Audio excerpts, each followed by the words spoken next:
राज्य शैक्षणिक संशोधन व प्रशिक्षण परिषद महाराष्ट्र पुणे यांच्या अंतर्गत निपुण महाराष्ट्र अभियानांतर्गत कृती कार्यक्रमाची अंमलबजावणी कशी करावी याविषयी विस्तृत मार्गदर्शन.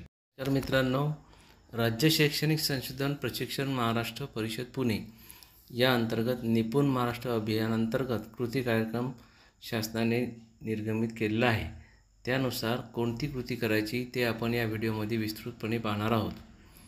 निपुण महाराष्ट्र कृती कार्यक्रमाची ध्येय: इयत्ता 2री ते 5वीच्या प्रत्येक वर्गातील किमान 75% विद्यार्थ्यांनी या कृती कार्यक्रमाअंतर्गत अपेक्षित सर्व अध्ययन क्षमता प्राप्त करणे.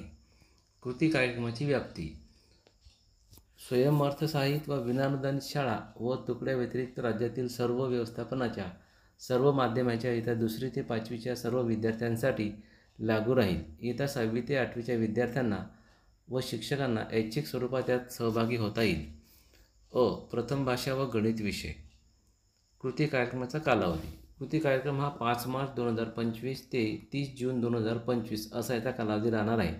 सुट्ट्यामधील सराव: उपक्रमाच्या कालावधीत सुट्टीचा कालावधी आहे. यावेळी अध्ययनात मागे असणाऱ्या तसेच अपेक्षित अध्ययन क्षमता साध्य केलेल्या मुलांकरता शिक्षकांनी आपल्या स्तरावरून विविध ऑनलाईन ऑफलाईन मार्गांनी संपर्कात राहून अध्ययनाचे सातत्य राखले जाईल.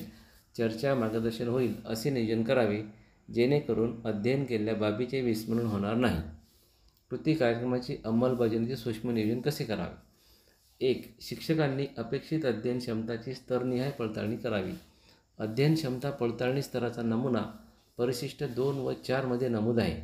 त्यानुसार अपेक्षित अध्ययन क्षमता प्राप्त नसलेल्या विद्यार्थ्यांना त्या क्षमता प्राप्त करण्यासाठी स्वतःचा विद्यार्थीनिहाय कृती कार्यक्रम आखावा. 2. अपेक्षित अध्ययन क्षमता प्राप्त असलेल्या विद्यार्थ्यांचे वेळोवेळी स्वतंत्र गट करावे व त्याच्यासाठी नियमित अध्ययन कामकाज सुरू राहील अशी योजना करावी. 3. प्रत्येक गटाची गरज ओळखून साधन सामग्री पुरवावी, जसे अध्ययन साधने, वाचन सामग्री, शब्दकाळ, चित्रे, वस्तू इत्यादी. गटनिहाय अध्ययनाचे वेळापत्रक ठरवावे. 4. जसजसे विद्यार्थी या कृती कार्यक्रमासाठीच्या अपेक्षित अध्ययन क्षमता प्राप्त करतील तसा प्रगती अहवाल चावडी वाचन व गणन कार्यक्रमात सादर करावा. 5. दिनांक 30 जून 2025 पर्यंत आपल्या 2री ते 5वीच्या वर्गातील वर्गनिहाय किमान 75% विद्यार्थी अपेक्षित सर्व अध्ययन क्षमता प्राप्त करतील याची खात्री प्रत्येक शिक्षकाने करावी. 6. इयत्ता 2री ते 5वीच्या वर्गातील विद्यार्थ्यांना नियमितपणे शिकवणाऱ्या शिक्षकांची विशेष आदेशाने शिक्षकांच्या नावासहित प्रत्येक वर्गासाठी नेमणूक मुख्याध्यापकाने तात्काळ करावी. शिक्षकांनी आपल्या वर्गाचा अपेक्षित अध्ययन स्तर घोषित करणे.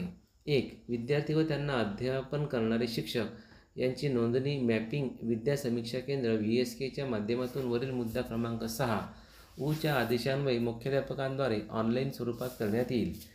2. दिनांक 5/3/2025 रोजीच्या पहिल्या अध्ययन क्षमता पडताळणीची नोंद विद्यार्थीनिहाय व या कृती कार्यक्रमासाठी अपेक्षित स्तरनिहाय अध्ययन क्षमता परिशिष्ट 1, 2, 3, 4 मध्ये नमूद केलेल्या स्वरूपात शिक्षकांनी करून ठेवावी आणि नंतर विद्या समीक्षा केंद्र VSKच्या माध्यमातून देण्यात आलेल्या संकेतस्थळ बॉटवर नोंद करावी. दिनांक 30 जून 2025 पर्यंत या कृती कार्यक्रमाअंतर्गत ज्या विद्यार्थ्यांचा अपेक्षित अंतिम अध्ययन स्तर प्राप्त झाला आहे त्यांची या विषयाची नोंद झाल्यावर आणखी काही नोंद करण्याची आवश्यकता नाही. 3.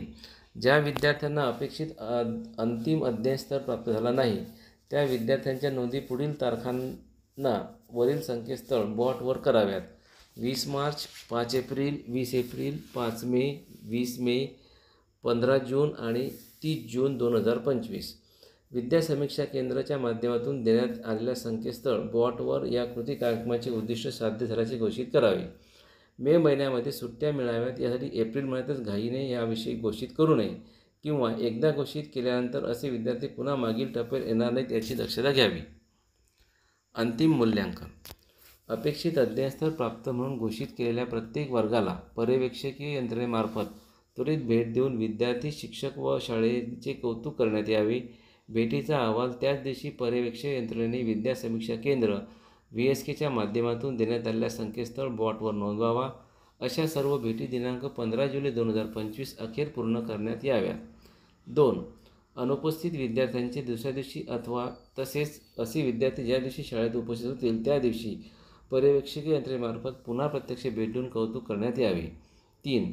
ज्या वर्गातील उपरोक्तप्रमाणे स्वयंघोषणा विद्यासमीक्षा केंद्र संकेतस्थळ वर संबंधित शिक्षकांनी केलेले नाही, त्या वर्गावर या कृती कार्यक्रमाव्यतिरिक्त स्थानिक राज्य पातळीवर असा कोणताही इतर कार्यक्रम जो या कृती कार्यक्रमाच्या अपेक्षित उद्दिष्टांच्या वरच्या स्तराचे लक्ष ठेवतो राबवण्यात येऊ नये.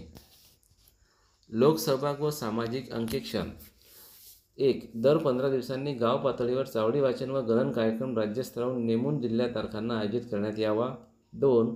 दिनांक 1 मे 2025 रोजीच्या ग्रामसभेमध्ये चावडी वाचन व गणन सादरीकरण आयोजित करावे. 3. आवश्यकतेप्रमाणे खडू फळ्याची उपलब्धता या कार्यक्रमाच्या ठिकाणी करावी. अशा विद्यार्थ्यांना एखादे छोटे बक्षीस देण्याचा प्रयत्न करावा.